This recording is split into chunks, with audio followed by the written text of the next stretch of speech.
El Foro de la Inversión en Capital Intereconomía. Bueno, me dice mi invitado que vaya arranque de año, que si necesitábamos fuerzas, que las teníamos que haber cogido durante todas estas fiestas, con roscón, con comidas, con horas de siesta y con mucho descanso, porque el año ha empezado, madre mía, esto no son curvas, estos son, como diría mi hijo, socavones. Me acompaña Enrique Bailey Bayere. Enrique, ¿qué tal? Muy buenos días. Muy buenos días, Que Susana. es director general y CEO en Altes Asset Management. La verdad es que llevamos 8 días. Y fíjate, 8 días. Groenlandia, Venezuela, sector defensa, el inmobiliario ahora en Estados Unidos. O sea, uno parpadea y se pierde algo importante. Y lo que queda, porque lo cierto es que llevamos 8 días de mucha intensidad y mucho riesgo, mucha percepción de riesgo, pero el optimismo está en máximos.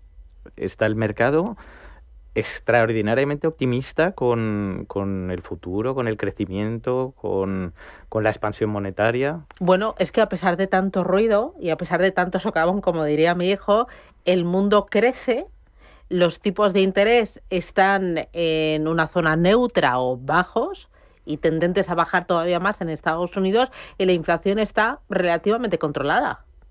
Sí, diría que si nos metemos un poquito en las tripas, en términos agregados lo está, pero en términos ya más particulares de sectores, la dispersión es enorme. Estados Unidos es la prueba de ello. Está tremendamente concentrados los índices en muy pocas empresas, el crecimiento se concentra en muy pocos sectores y hay sectores muy importantes de la población que no están bien. El sector de la construcción en Estados Unidos, del inmobiliario, ha salido Trump diciendo que quiere intervenir los precios no ya los precios de las casas, pero sí intervenir quién puede y quién no puede comprar. Eso es inaudito en Estados Unidos. El decirle a un sector de la población, ya sean grandes instituciones o no, que no pueden comprar casas en favor de otros, eso parece de otro país. Bueno, es normal que haya dispersión y que haya algunos que les vaya muy bien y a otros no tan bien, porque si no estaríamos en el paraíso. Así es. Oye, para aquellos que os tengan ahí un poco descolocados, ¿qué es Altes Asset Management? Háblame del equipo, del patrimonio, del estilo de inversión. ¿Quiénes sois dentro de la gestión española independiente? Altex Asset Management es una gestora de inversión. Gestionamos fondos y carteras dirigidas a inversores particulares y de alto patrimonio.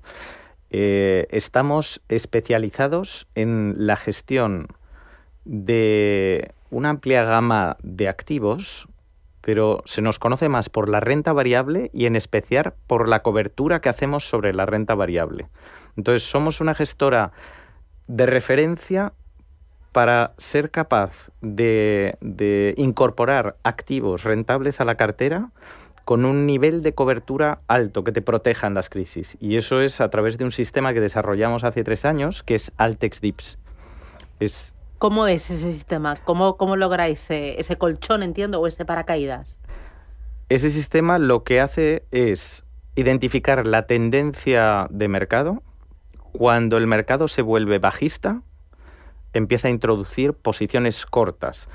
Las posiciones cortas, este es un programa muy especializado que probablemente todo el mundo sepa lo que es, pero si no lo aclaro, la posición corta te permite ganar cuando el mercado cae.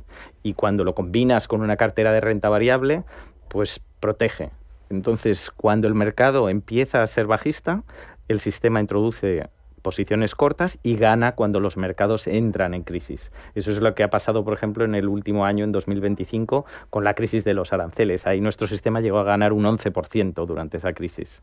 ¿Es una herramienta que habéis construido vosotros? Sí, así es. ¿Con inteligencia artificial? No, es inteligencia, pero más basada en el análisis técnico tradicional de mercado y en la identificación sistemática de tendencias, especialmente en los índices, en los que realmente son altamente volátiles o que pueden tener tendencias más sostenidas, como los índices americanos. Para que yo lo entienda, ponme un ejemplo de el año pasado, en 2025, cómo actuó este sistema, esta herramienta, a modo de cobertura. Empezamos enero el año pasado, 2025, con un mercado relativamente benigno, Trump metiendo estímulos, etcétera. Pero luego, hacia marzo, ya empieza a complicarse el mercado y empiezan a haber anuncios de los aranceles que iban a venir. Hasta el día culmen del 2 de abril, que fue el día de la liberación, que desplomó los mercados, el sistema ya empieza a detectar que la tendencia inicia un periodo bajista antes de que se vuelva todo en pánico y empieza a caer todo agresivamente. Entonces ya íbamos introduciendo ciertos cortos. Durante la primera fase de la caída, el sistema entra, sale, pero intenta no sobreexponerse a las posiciones cortas. Ahora, cuando ya empieza el pánico, el sistema ya está dentro. El índice empieza a sobrevenderse, todo empieza a caer. Cuando una crisis entra en modo venta y empiezan a caer los activos y se sobrevende el mercado, el sistema lo que hace es ya empezar a recoger beneficios. ¿Por qué? Porque últimamente las caídas son muy veloces, pero es que las recuperaciones lo son más. Entonces este sistema está diseñado para ganar durante la crisis y no perderlo todo en la subida. ¿Qué hizo durante febrero, marzo, abril? Empezó a ganar posiciones cortas. Durante febrero, marzo ganó poquito. Ya durante abril acumuló una ganancia de hasta el 11%. Y luego, en la subida, perdió muy poco. ¿En algún otro momento del año, con algún otro sector o algún índice que haya actuado para entenderlo bien? Lo utilizamos sobre S&P y sobre Nasdaq. Solo. Porque son los índices más tendenciales, los que están más correlacionados con nuestra cartera y los que nos protegen más. Y además tienden a sobrevalorarse mucho y por tanto las caídas luego son muy profundas. El sistema actúa mejor a partir de caídas del 10%. Y del 10% al 20% son caídas en las que el sistema gana mucho. Y luego, en toda la recuperación que ha venido posterior, apenas hemos perdido un 3-4% de todo lo ganado. Entonces eso nos ha dejado un saldo positivo en el año del 6-7% de ganancia en los índices. ¿Y esto lo utilizáis en todas las estrategias? Lo utilizamos en todos los fondos como cobertura de nuestros portfolios de renta variable. Todos los portfolios que tienen exposición a renta variable incorporan esta cobertura. Por ejemplo, de los portfolios y de las estrategias que tenéis una que se apellida Quality. Sí. Cuéntame, ¿qué posiciones tiene a día de hoy? ¿Cómo le fue en 2025 en cuanto a rentabilidad y a volatilidad? ¿Cómo moldeáis la cartera pensando en 2026? Quality es un fondo orientado a compañías grandes. Tiene un universo de compañías de alta calidad, pero incorpora una gestión muy dinámica de la rotación de las posiciones, basada en momentum. ¿Por qué? Porque al final, si tú te quedas anclado en posiciones de quality, defensivas, pues el año pasado te ha ido muy mal. El año pasado ganamos un 10,36% en el fondo. ¿Con una volatilidad de cuándo? ¿De cuánto? Más o menos del 15%, como la renta variable. Vale. Más o menos del 15%, como la rentabilidad. Acumula un 22% anualizado en los últimos 3 años. Entonces, eso en acciones de quality. Fondos tradicionales de quality el año pasado acabaron en -5%. ¿Por qué? Porque tienen compañías defensivas que no fueron muy bien y luego además tienen una alta exposición a dólar, que cayó un 12%. Entonces nosotros en euros conseguimos ganar un 10,36%, que se acumulaba las ganancias anteriores. ¿Cuántas posiciones tiene la cartera? Tiene 50 posiciones. ¿Y la rotáis mucho? Y la rotamos mucho. La rotamos cada trimestre. Cada vez que hay nuevos datos fundamentales, reevaluamos las posiciones, su momentum y sus fundamentales. Y si hay que cambiar, cambiamos. Y, por ejemplo, ahora, ¿cuáles son vuestras mayores posiciones? ¿Qué pesa más?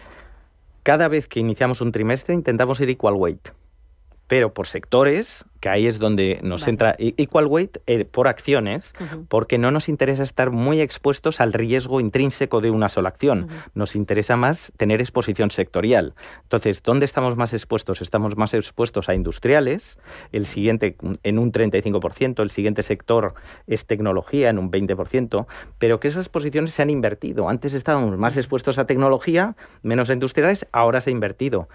Siguientes sectores que pesan bastante en relación a los índices, materiales.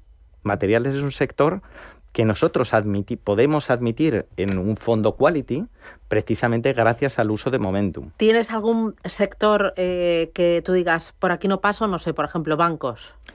Los bancos no entran, pero no por el sector. Los bancos no entran por estar muy apalancados.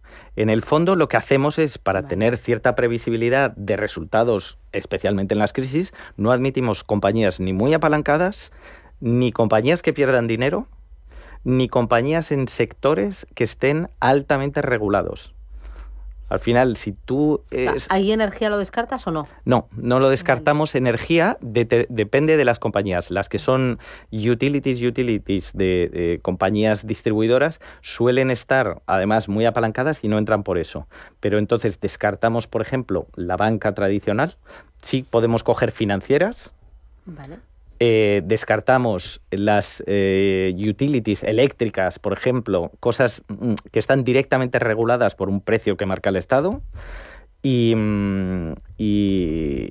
descartamos sobre todo a nivel compañía las que están muy endeudadas y pierden dinero. Uh-huh. Punto. España, ¿qué peso tiene la cartera? Poquísimo. Yo creo que ahora no tenemos acciones ahora en españolas. Nada. A veces ha entrado Amadeus, pero es más por compañía europea. Nosotros en Quality vamos a las compañías muy grandes. Entonces, las compañías muy grandes españolas tienden a ser o bancos o eléctricas, puede entrar alguna telco, pero es difícil que esas compañías entren por competencia de fundamentales con las americanas o norteeuropeas. Vale, entiendo por lo que me has contado y por la estrategia y el estilo de inversión que es un fondo totalmente complementario con un fondo de renta variable global que yo tenga en cartera o con un fondo de renta variable europea que yo tenga en cartera, que no es como decir, oye, como 2 veces lentejas a lo largo del día, sino que aunque sea global, el estilo de inversión es tan diferente y único que es totalmente complementario.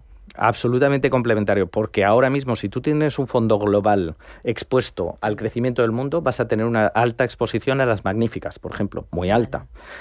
Vas a tener muy alta exposición a las megas, tanto o vas a tener americanas una como europeas. Solo comprada, ¿no?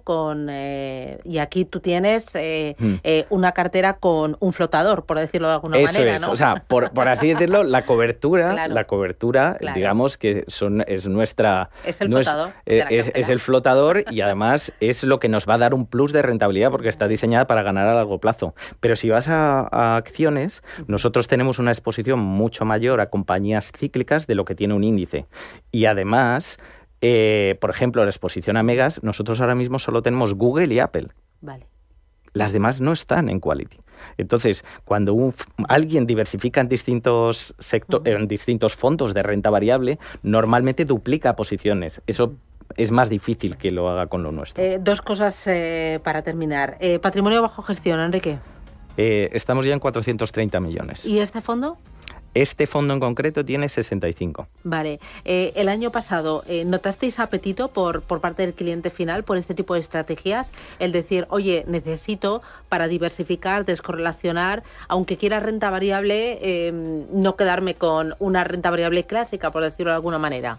Así es. Hemos ido viendo cómo se incrementaba el apetito y cómo los inversores han ido recelando un poco del tener todos el mismo índice y del tener todos los mismos fondos. Entonces buscan una gestión un poquito más activa. Vale, 2 cositas más, porque yo aquí me tiraría toda la mañana, ya me conoces.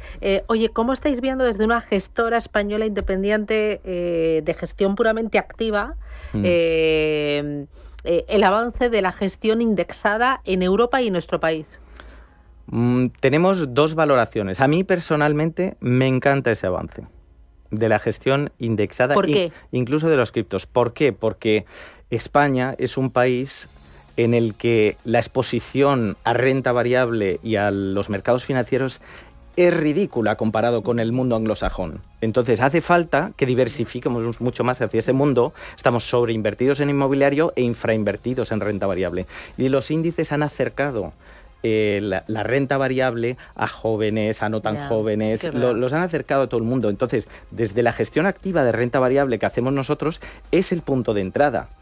Entran por un índice y cuando quieren algo más, entonces buscan la gestión activa, pero necesitan aprender por algo sencillito, por algo que puedan coger o cuando vengan maldadas se dan cuenta de que la gestión activa te puede salvar, ¿no? Eso es verdad, mira, eso es una cosa importantísima ahora, llevamos 15 años de mercado alcista. La memoria de los humanos, no pasa de los 10 años. Entonces ahora mismo todo el mundo se cree... menos, ¿no? Claro, cuando ahora todo el mundo se cree que va a vivir en un mercado alcista eternamente. Y no. Ya verás cuando vengan curvas. Claro, y entonces vienen curvas. El año pasado parece que ha habido curvas, no ha habido curvas. Oye, y en un mercado como el español, altamente bancarizado, bueno, a mí me parecéis unos auténticos héroes, unos llaneros solitarios. ¿Cómo cabalgáis en este complejo mundo con estos gigantes que tienen esas redes de distribución tan amplias? Bueno, lo cierto es que cada vez nos lo ponen más fácil. Primero, yo creo que los españoles que se han metido en el mundo de la inversión tienen más fácil acceso a la información. Se meten en Internet y les llega mucho más fácil. Todo se consulta por Internet y entonces es más fácil contrastar. El mundo bancario sigue siendo altamente dominante en España, pero han tratado muy mal al inversor. Y al inversor que peor han tratado es al inversor conservador. Ese es el eslabón perdido de la última década. El inversor conservador ha sufrido lo que no está escrito. Primero no le pagaban mucho por los bonos. Luego, cuando se metió un poquito más en bonos, vino la crisis de 2022 y se pegó la castaña. Hoy en día muchos no han recuperado ni su capital inicial. Y lo que queda. Entonces, ¿qué ha pasado? Que el inversor conservador es el que ha gestionado la banca. Y ese busca alternativa, busca de, oye, por favor, que no me puedo quedar tan atrás con respecto al resto del mundo. Bueno, a mí me parecéis unos auténticos héroes, pero bueno, desde aquí intentamos pues mostrar al cliente, al ahorrador, al inversor, toda la gama de vehículos y también mostrar todo el talento que hay en la gestión española independiente. Enrique Bailiere, director general y CEO de Altes Asset Management. Oye, enhorabuena y a seguir trabajando. Muchas gracias, Susana. Un abrazo fuerte, gracias.